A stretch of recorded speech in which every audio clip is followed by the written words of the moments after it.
Hi, my name is Kelly and I'm here today with FacePaintcom, and today we're talking about keeping your kit and paints clean and disinfected.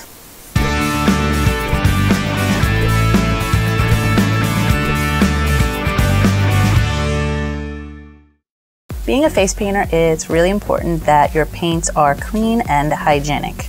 A few ways you can do that is using a nice brush bath.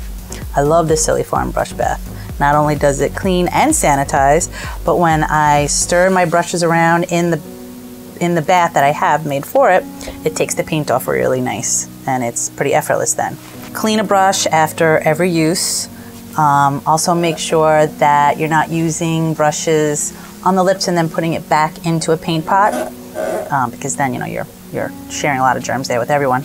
Another thing is, if the paint is wet, it's a good idea to leave the cap off and just let it air dry, and this way it doesn't become a little petri dish when you stick the cap back on and everything grows. It's kind of nasty. You also don't want to overuse sponges, you use it a few times, put it away, and pull out a nice fresh one. You can get a product called Beauty So Clean. I always have this, and I love to keep this out so that everyone feels especially comfortable about the paints I'm using. And you spritz it right onto your paints, and it disinfects, sanitizes. You can spritz it right onto your sponges.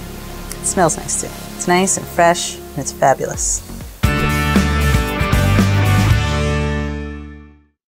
Thanks so much for watching. If you liked the video, subscribe to the FacePaintcom channel.